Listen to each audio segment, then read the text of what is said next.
三国谋定天下，是兄弟就进城。嗨，大家好，欢迎来到使人驾到了你不知道三国系列，我是主持人叉叉 Y， 我是金老师。好的，欢迎回到我们的节目。我们这一集要来聊聊的是《三国》这个电视剧的第34集。在这一集的内容当中，我们看到孙策他在打猎的过程当中遇到了仇家报复，身负重伤，最后挂了。那在死前呢，他将江东呢托付给他的年轻的弟弟，也就是孙权这个人身上。那这一集我们就来好好聚焦有关于孙策跟孙权这两兄弟，他们当时是遇到了哪些状况？我们把时间交给金老师喽。好，这边要说啊，我觉得《三国》这个电视剧大概为了精简篇幅，其实孙策的部分描绘的很少，因为孙策他其实观看他的历史记录是一个非常精彩的人。你想想看，他当年才10几20岁，面对他的父亲猝死，后来他决定要脱离袁术，其实一开始的部队也才几千人而已，结果短短几年时间，他就打下江东当时各大军阀，他其实是一个非常有能力的将军。但问题是呢，这个人他的确有能力，而且历史有描述他美姿颜好笑语，就是说这个人长得也很帅啊，很喜欢说一些风趣的话啊，所以有些人遇到他的时候就会觉得说，哇塞，这是我心目中的明君啊，偶像啊，很愿意为他效命。但问题是，他这个人也有一些个性上的短板，或是说缺点。什么问题呢？就是他这个人行事作风太过于刚猛，有的时候又显得暴力。比如说他在平定江东的过程当中嘛，偶尔也会想要摆出一些我礼贤下士啊，我礼遇江东人才啊，但往往他自己那个个性突然火气一上来，反而就把他原本看中的人给杀了。比方说在历史有记录，有一个人叫做高岱，孙策听闻说这个人对于左传很了解哦，快把他请过来，我想跟他讨教有关于左传方面的知识。结果高岱过来之后，就有人告诉高岱说，哎呀，我们这个主子啊心高气傲的哈，你待会跟他在谈论学术的时候，不要显示你高人一等，你要显示说啊，我其实不如孙策这个样子，这样子才会讨领导欢心嘛，对不对？是，你觉得这个建议怎么样？我觉得这个建议不错啊，他基本上就是在建议他说，你等一下那个光芒不要抢过孙策就对了嘛。对，所以高岱也觉得说很有道理。所以呢，等到他真的跟孙策一起谈论左传的时候哈，孙策就说，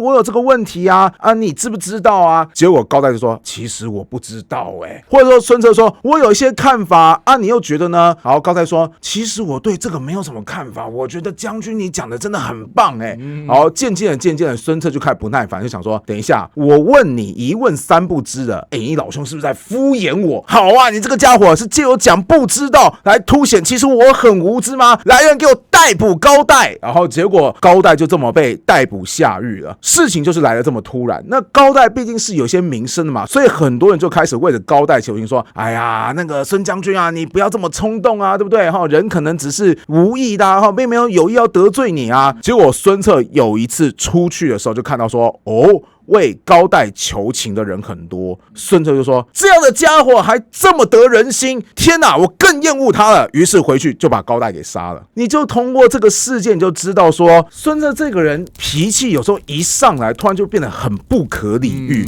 所以他在镇压整个江东的过程当中，往往就得罪很多人。其中一个人叫做谁呢？吴郡太守许贡。你光从他的官职就知道，他在江东当地也算是个地头蛇嘛，对，他对于孙策这个外来户其实就没有很开心，所以他有一次竟然上书那个东汉朝廷，就说，哎呀，我觉得孙策这个人就跟古代的那个项羽是一样的霸气外露。那现在这个样子呢，看起来他已经有割据江东势力的打算了，所以我觉得朝廷你应该尽早把孙策调离江东，不然孙策要是在江东生了根，以后他就形成一个很难对付的军阀势力，朝廷你要后悔就来不及了结果这个消息呢就被孙策给截获了。孙策就表示，你既然想借朝廷的名义把我从江东给调离，你活腻了是不是？二话不说就把这个许贡给杀了。当然，我们平心而论，就是许贡的建议如果成真的话，对于当时的孙策来讲，可以说是灭顶之灾，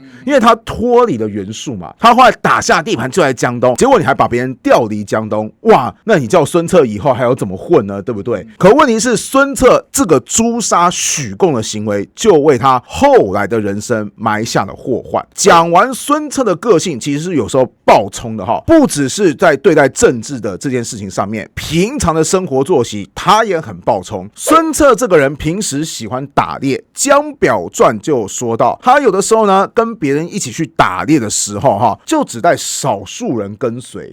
那带少数人跟随其实已经有点危险了，偏偏他自己骑的马特别的好，他又喜欢打猎嘛，对不对？所以一看到猎物追，唰冲出去，旁边的人连追都追不上，就形成自己一个人打猎的状态。当时啊，曹操的谋士郭嘉听闻了这件事情之后，就曾经给过一个评价，叫做：哎呀，孙策这个人哈，他虽然是个英雄豪杰，但问题是呢，平常这么的轻率，然后又不对自己的人身安全做一些防备，就算他掌握了100万之众，又什么用呢？只要他有一个疏忽，他可能随时就会被刺客暗杀。为什么郭嘉会特别提到孙策呢？那是因为曹操其实得知了一件事情，那个时候曹操正在跟袁绍进行官渡大战，当时的主力都压在官渡前线嘛。那其实负责安置汉献帝的许都就非常非常的空虚，孙策就曾经有企图率领精锐部队突袭许都。这边可以看得出来，孙策本人的战略眼光也是非常的宏伟的，他也想到说，你曹操可以奉天子以令不成，那为什么我孙策不可以呢？那我孙策有没有这个机会？当然有，因为你平常主力部队如果驻守在许都的话，我或许还很难动手，现在你许都空虚啊，我就不信我这个时候突袭，你曹操还能防备我。那事实上曹操听到这个消息就很担心，就问郭嘉说，听说孙策他有动作，孙策这个人非常的果决的那如果他真的动手了，我们该怎么办？郭嘉才会回复曹操说，哎呀，这个人你不要太担心他迟早会完蛋哈。到最后他是怎么完蛋的呢？前面提到孙策他曾经杀了许贡，许贡在他的生前其实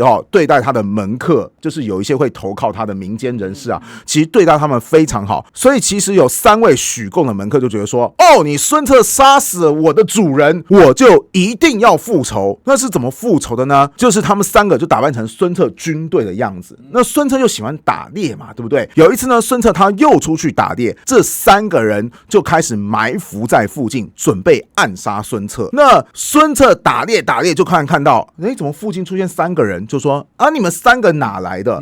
这3个门客说，我是你们手下大将韩当将军的新兵。孙策就说，不对啊，韩当的兵我认识我怎么没看过你们呢？然后孙策突然就意识到说，等一下，你们是不是刺客？唰，一箭就射过去，3个人当中就有1个人倒地了。其实我觉得孙策的反应已经很快了，是啊，有没有？是啊。你想想看，这个人多厉害！就是人家盖你说，我是某某部队的人，如果是你遇到，你会觉得怎么样？对，那么多人，我怎么可能认得出来？可是孙策可以立刻认得出来，而且下意识就想到说，这是刺客，一箭射过去，他已经射倒1个人，其实很厉害，对不对？不好意思，人家是3个人集体做事嘛，所以1个人倒下，另外2个人也立刻开弓射箭射向孙策，结果孙策的脸颊啪就正中1箭。这个电视剧就有演到这个部分，其实蛮还原的。对，所以等到孙策后续部队赶到的时候，即便把另外2个刺客也给挂掉了，但是孙策他已经身受重伤了。果然就如同郭嘉所说，就是你看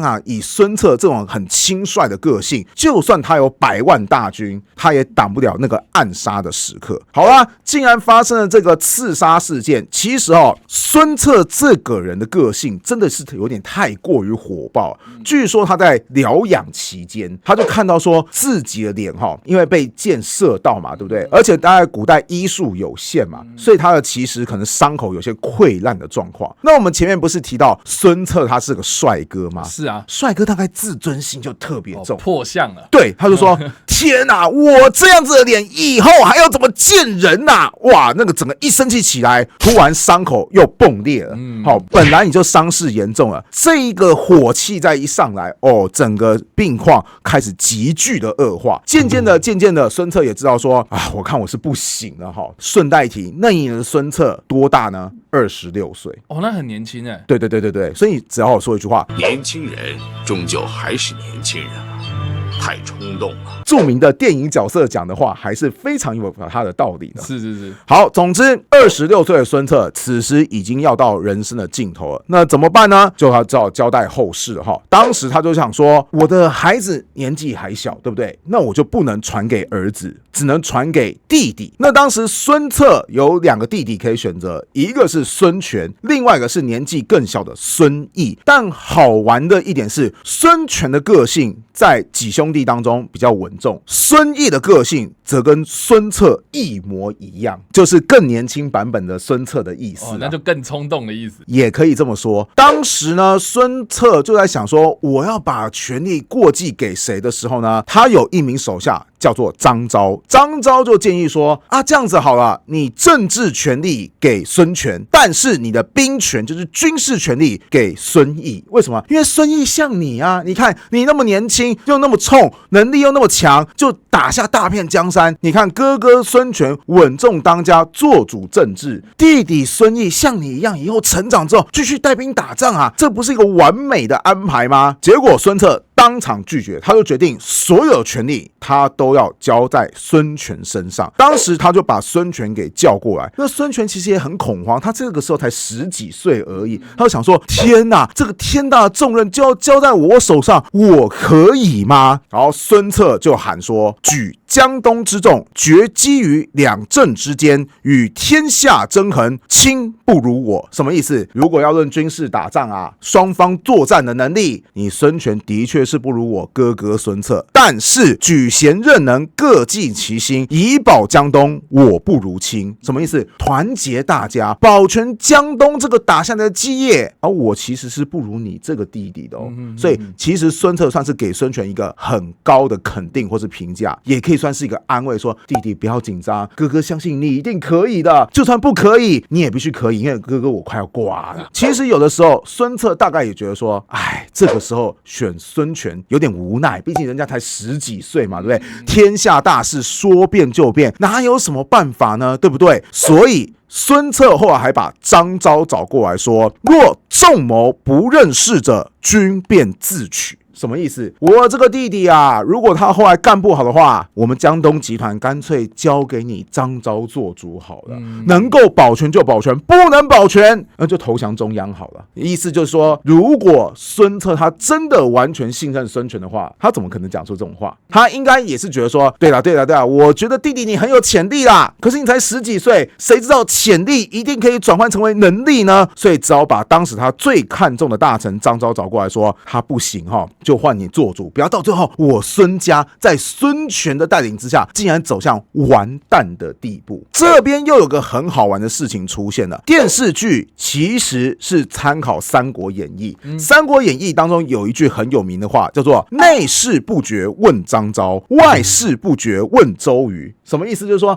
如果你以后遇到什么国家大事啊，如果是国内的政治的话，找谁？张昭。如果是国外有关于军事的部分，找谁？周瑜。但是这句很有名的话，其实在历史当中是不存在的，反而是怎么样？孙策是把所有的权力都让渡给张昭，当成唯一的托孤大臣。你看，就连能否决定江东集团的未来都给了张昭。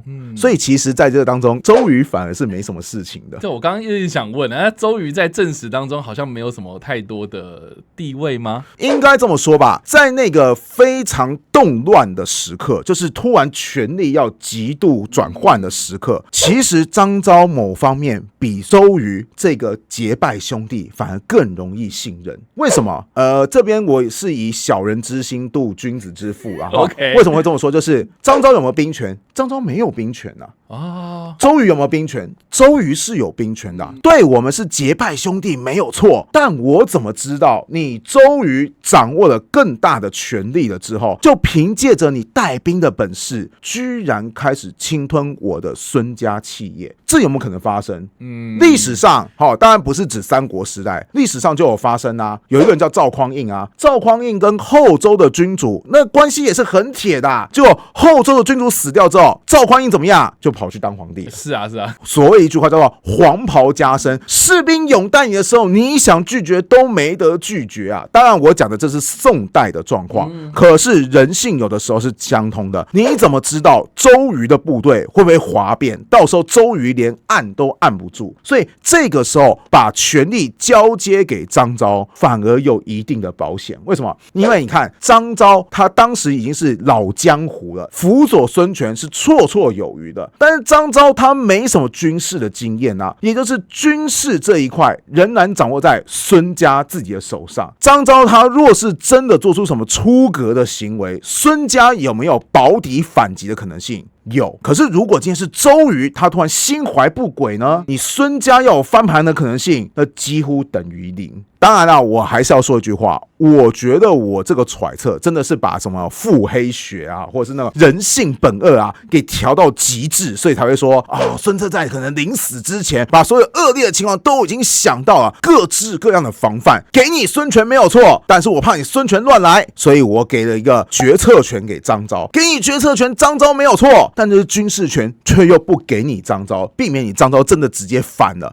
那周瑜我很器重没有错，但不好意思，这个时候太混乱了，麻烦你不要掺进来。Okay. 所以什么事情都顾到，但我又觉得说，如果孙策真的是这么想的话，那他真的是个超级厉害的君主。你不要忘记，他那时候才26岁，以及他那个时候已经是病危的状态，居然还能够考虑到这个方方面面的话，那只能说孙策他的过世真的蛮可惜的。他要是再多活个几年，说不定曹操反而会觉得说，孙策是比当初的袁绍更大的威胁。那听完我补充了这么多有关于孙策的历史故事之后，我就想问查查乖，你觉得三国电视剧描绘的孙策改编的怎么样呢？我觉得电视剧呈现的东西，它其实融合了所谓史实跟小说的描述嘛。纵观下来啊，听你这样一解释，有关于在史实上面对孙策的描述啊，我觉得电视剧当中对孙策的描述就有点过于简化啦，甚至呢，我会觉得这个人就是只有冲动这样2个字的形容而已啦。这就是为什么我在一开始会说，我觉得三国电视剧对于孙策的描述让我觉得非常非常的可惜，因为他这个人其实真的是一个非常非常精彩的人物。你想想看，他20几岁就已经可以统一整个江东地区，如果再给他多一点时间，说不定他真的去偷袭许都的话，哇，你想想看，之后奉天子以令不臣换成孙策，哇，天哪，这是一个多么难以想象的一件事情。然后曹操可能就因为被偷家的关系，反而打输了整场官渡大战。当然这是假想线的部分，就算只论史实，我都觉得说，如果能够拍出孙策率领少数兵马，却能够扫荡整个江东地区的那种豪迈的军事行动，我本身也觉得是一个很过瘾的事情。你不觉得很像是个王道漫画的热血剧情吗？但是很不好意思，在这个电视剧当中，未来的3大主角就是刘备、曹操以及孙权，所以为了3大主角，孙策这个其实很多才多姿的人物就只好被牺牲，我还是觉得有点可惜啊！真想看到有没有以后哪部电视剧会以孙策作为主角，然后来拍摄，说不定是很精彩可期的一件事情。好的，以上呢就是我们这一集的内容啊。我们介绍了有关于孙策这个人，以及孙策他在最后的人生阶段当中做了哪些决定。不知道大家在听完我们这集的内容之后有什么样的想法，欢迎在留言区留言，我们来跟你做互动跟讨论哦。你不知道三国系列，我们下次再见，大家拜拜，拜拜。